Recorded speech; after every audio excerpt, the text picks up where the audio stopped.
and welcome to This Thing Called Life, a podcast dedicated to sharing stories of giving, kindness, compassion, and humanity.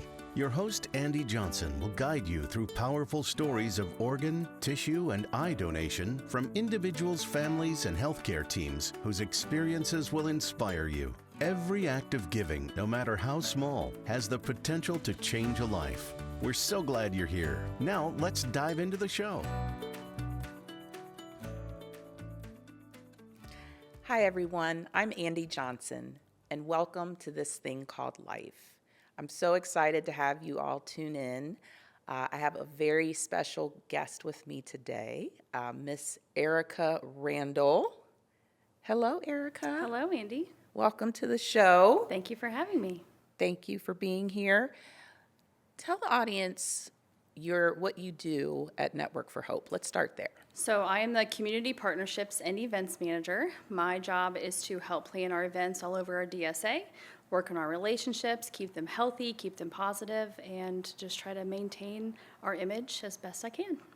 Right, which is really important as we continue to work to build trust in the communities that we serve. And I may be a little biased, but I think you do a fantastic job. Well, I certainly appreciate it. So we recently held our 24th annual community breakfast, and so you were running point on that event, which is, I describe it as like our Super Bowl for our organization. Yes. But for you, putting together an event like that while also pulling together the calendar that we roll out at the community breakfast, what does that work mean to you? So running both shows at the same time is very hard. It's a very difficult job while maintaining relationships and while maintaining my personal life as well. But And your sanity. Yeah, and my sanity. But when you sit down, or I don't sit down at the breakfast, I stood in the back, and when I watched it all come to life, it's kind of like your aha moment. It's like giving birth to that child that you have worked so hard and strive so hard to have this perfect event. And to stand back and see it all come to life and see everybody truly enjoy it and see it impact the way that I was hoping it would impact means everything in my role. That's awesome. Well, you do a fantastic job, and I think I say every year that this breakfast was my favorite, but I really believe that this breakfast was my favorite. Yeah, I agree with you. And I love your reference to the Super Bowl because I feel like unveiling the video is like our halftime show. Yeah. Like everybody's in anticipation for our video. Yes, So. and it was an amazing video. So just credit to you and the Harris team, and all of our teams coming together and just producing something. The theme of the breakfast and the calendar, let's talk a little bit about that. Yeah, so our theme is Voices of Hope, and we did feature children and young adults. And I liked that idea because I wanted to show people it's not just adults who go through this. It does impact, children at birth, or it does impact children at a very young age, and, just kind of get that word out there. And my thought process is, who doesn't love kids? I mean, kids bring so much joy, kids bring so much light, and kids bring so much positivity. And I think the world needs a little bit more positivity right now. I couldn't agree with you more. I think my favorite part of the event was after we showed the video and just seeing all of these just amazing kids and young people standing together, and they were just oozing energy and, positivity, and they were just happy. Yeah. They were just happy to be there, and, we had a little young guy, Keegan. Oh, Keegan. Who was waiting for a lung transplant and, was tethered to oxygen tank, and he is just a ball of energy. And I was just like, it was just amazing. It just warmed my heart. I think with Keegan, what I love most about him is he is tethered to oxygen. He does need a double lung transplant. But before the entire event he started, he was like, Erica, you got to go get me a marker. And I was like, why? Like, what do you need a marker for? He's like, I have calendars to autograph. And I was like, Let's go. So just to see his positivity in life, and that man Yes. will rule the world one day, but just to see the positivity, his excitement, his joy, that's why we do it. Yes. So I love this calendar so much. So I want to show people what it looks like. As you had mentioned, the theme is Voices of Hope. And, I love how this concept kind of came to life. And then we had the participants actually take canvases and paint around this word hope. So what was that like working with these kids? It was a learning curve. We first started off by dipping their hands and realized they were getting a lot of paint on there. So it was fun. We had some kids get paint on their nose. We had some kids, just being creative, but just to see them create their own image and what they truly think hope looks like it was a fun process. Right. I love this so much. I really do. It's hard because a lot of what we do is heavy. But I feel like just there's so much joy and positivity that comes from this calendar. And it's also, I think, a great education tool for people to learn more about the donation process, what tissue donation is, what cornea donation is. One of my favorites was Jalen Parker. Can you talk a little bit about Jalen? Yeah, so Jalen scratched her cornea when she was 2 years old and had to receive a cornea transplant. She is now a senior in high school in cosmetology. I'm so proud of her. And she is a signed professional fisherwoman. Oh my gosh. And to see her just thrive all because of a cornea transplant and how her life truly, she could be 17 years old with no eye, or she could have no vision. What would her life be like if that cornea transplant wasn't possible for her? So it's really amazing and a really cool process just to know her and to see where she's going with her future. Yeah, and I think for her in particular, many of us have seen her literally just grow up before our eyes, because she was in a calendar many years ago, right after her surgery. And so to see her just grown up and, she's getting ready to finish cosmetology school and this fishing thing is taking off. I'm just like, I'm just amazed, It's incredible to see these kids grow up. Yes. So you've been in the OPO field for how long? It'll be 9 years next month. Wow. Yeah. Wow. I'm very fortunate. Yes. And you are, as some other of our team members, you have some connections. Correct. So I'd love to dive into that. I landed on this page of the calendar, which is one of probably your first connection to donation. So why don't we talk about Jason? Well, Jason. So Jason is my cousin, and that is how I was introduced to donation. I was 19 when his accident occurred, and what 19-year-old's thinking about donation? Yes, it's on my license, but what does it mean? I didn't have any experience, and he was the passenger in a car that was being driven by a driver who had been intoxicated. And upon impact of that accident, he sustained traumatic head trauma. And Coleraine Township Fire and EMS got him to UC Hospital. And I do want to give so much credit to UC because they worked on him for numerous days, giving him a fighting chance, giving him that chance to make it through. And unfortunately, his brain injury was just too severe. And at the age of 23, he did pass away. The Legacy organization did approach the family, and ironically, it was on his license, and his parents honored his wishes. And at 23 years old, he became a superhero, and he was able to donate his heart, his liver, his kidneys, and he was a tissue donor. Oh my goodness. So that completely flipped our lives upside down, but introduced me to a world of donation I had no clue even existed. So how did you stumble upon working in the organ procurement field? Funny story. I graduated nursing school in 2010. In 2009, we had to come up with our senior capstone project, and I wanted to do something around organ, tissue, and eye donation. So I called our local OPO and said I wanted to set up an education table, which is so funny because that's what I do. It's come full Yeah. circle. So I came to the offices in 2009 and I met with some staff. They gave me brochures and they gave me T-shirts and pens to give away. And I set up a tissue, organ tissue and eye donation education table outside of the Claremont County BMV. And upon that meeting in 2009, I said, I will work here one day. It took me a while, but I did. I started working there eventually. So you have this experience of your cousin passing away suddenly and tragically, and his parents, Barbara and Steve, they honor him and honor his memory and legacy, and they've been wonderful partners and supporters of our mission.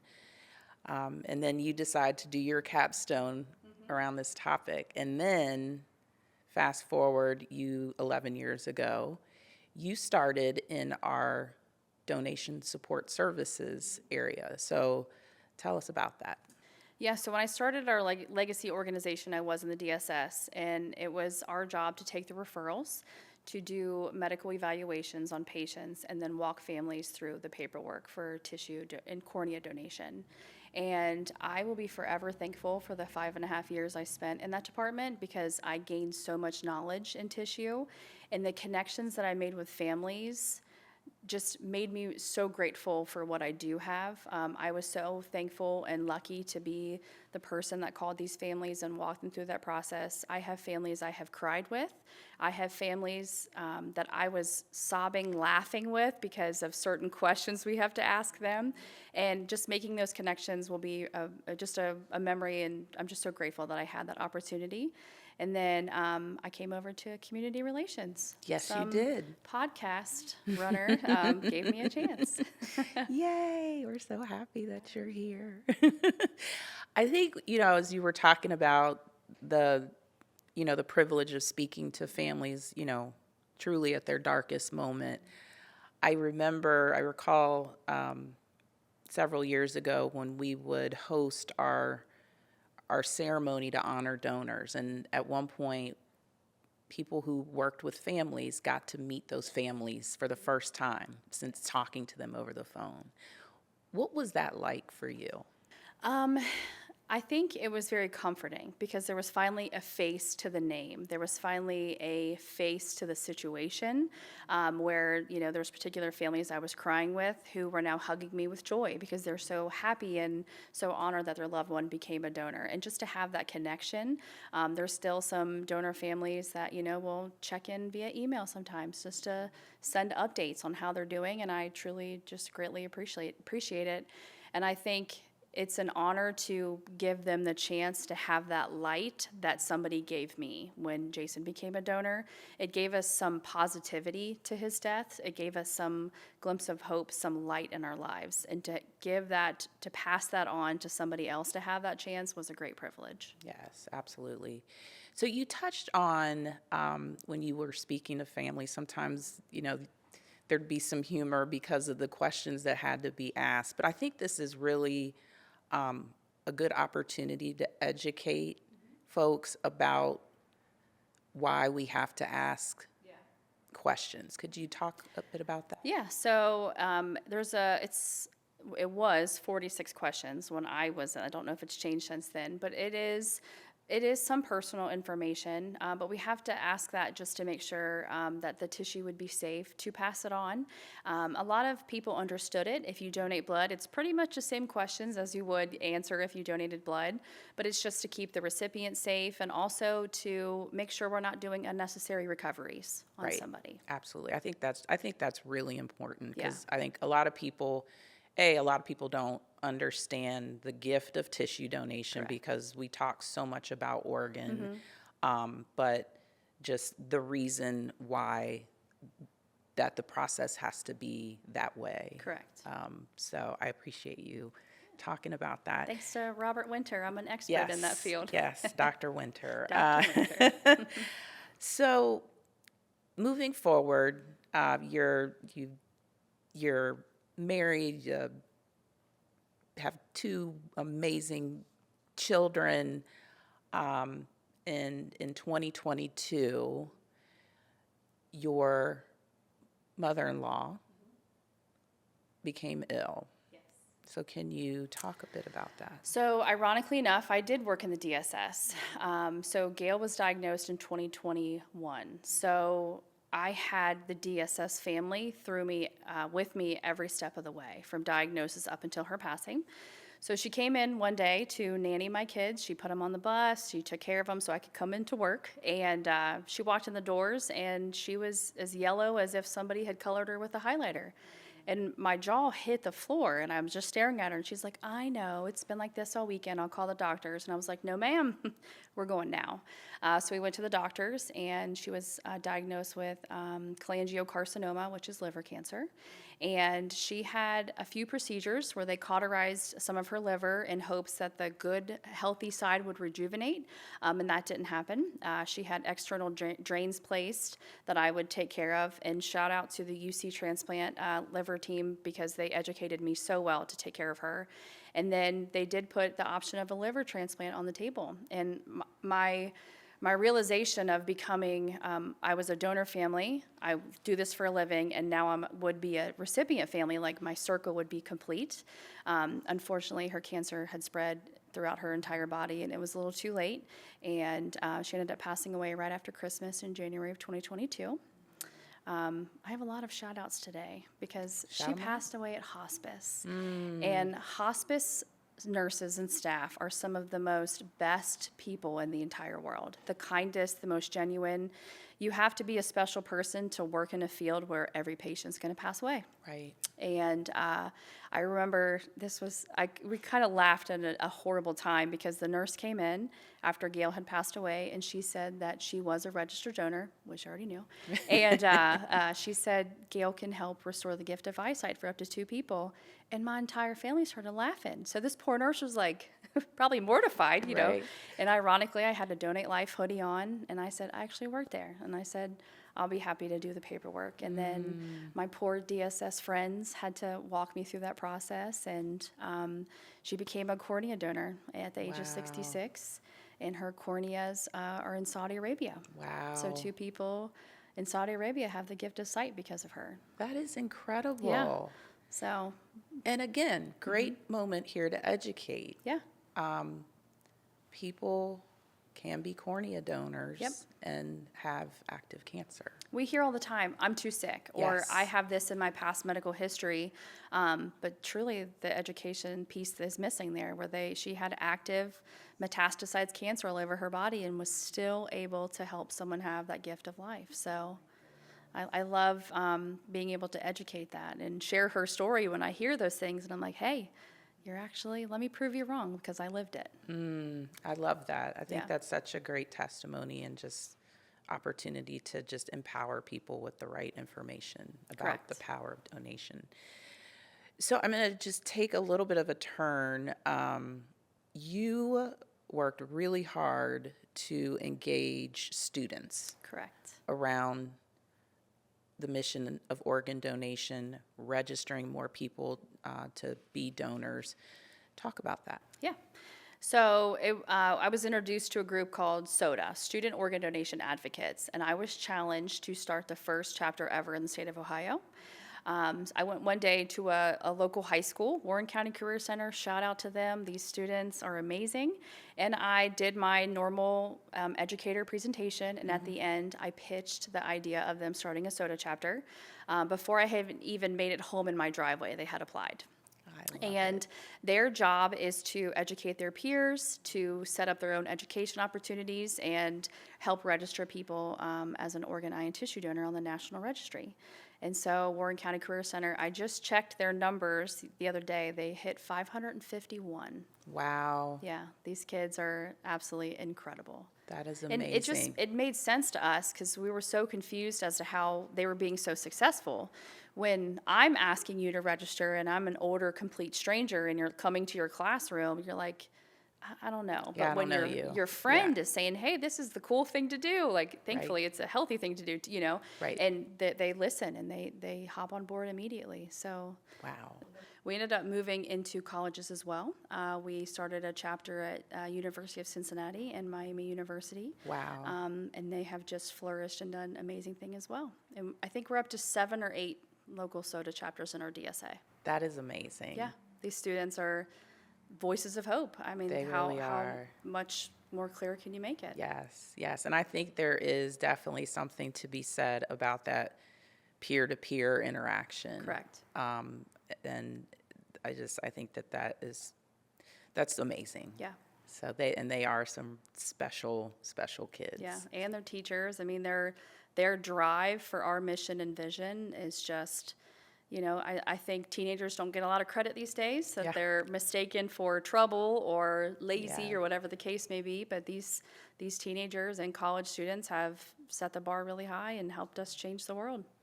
It's interesting, at one point, that age group, that was the group that was registering the most, and we have seen a significant shift and decrease Yeah. in that. So I think it's just so great that we have, the SOTA chapters kind of standing with us to do this work and motivate more young people Yeah. to designate themselves to be heroes. Well, we're battling social media, Yes. TikToks and X and Yep. what's posted and what's said online, and to have these young advocates that are like, hey, that's really not the truth. Speak for us. It truly helps. What do you love most about your role at Network for Hope? I think I get the chance, what I love most about my role is getting the chance to honor donation, to help donors never be forgotten, to help shine a light on those who we have helped save, and to see the impact that it's had on their family members. That we're in this for the long run. We are not going to let your donor hero be forgotten. We're going to honor your donor hero, and we're going to shine a light on the work that they were able to do. So I love working with our families, both recipients and donor families. Yes, I agree 1,000%. What's your favorite memory of Jason and Gail? Okay. So Jason was wild. Jason was loud and fun, the biggest pain in my butt sometimes, but also my protector. I have this photo of him dancing with my doll, making fun of me. And I also, his mom sent me a picture. I have the poor guy in a chokehold on the floor, and I'm telling you, it probably was deserved. But he was just like the big brother that I never had. He was a great influence in my life and just my protector. Okay. Yeah. What about Gail? Oh, Gail, my sunflower. Gail was probably one of the best human beings I've ever met in my life. She retired to take care of our children. How lucky did I get to have her? She would forgive anybody, help anybody, and now after her passing, my theme is be like Gail.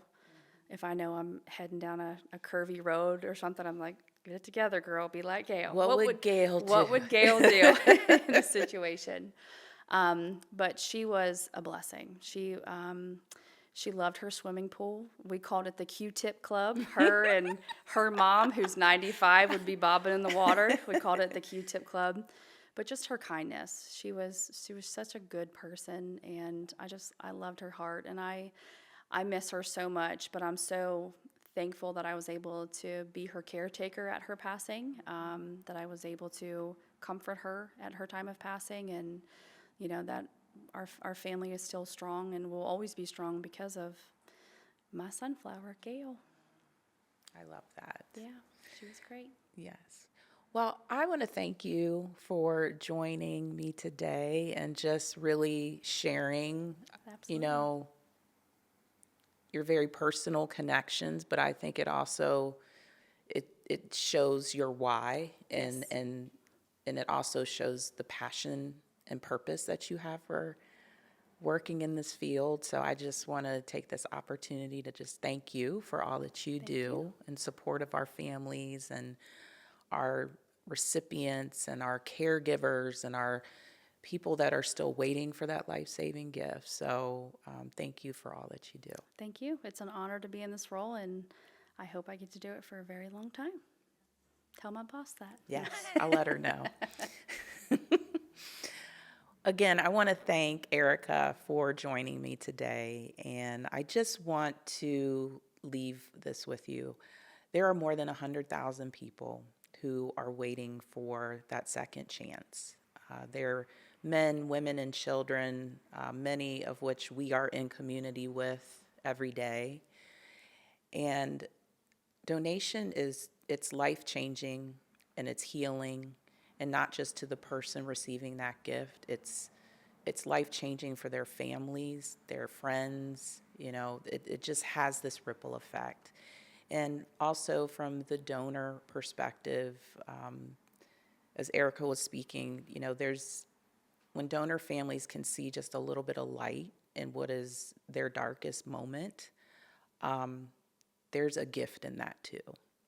And so I just want to remind everyone, please learn more about organ donation. You can visit networkforhope.org, and you can always register at registerme.org.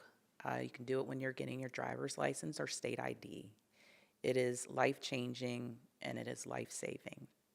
I want to thank everyone for tuning in and listening, and I just want to remind you to please be kind to yourself and to others. Take care.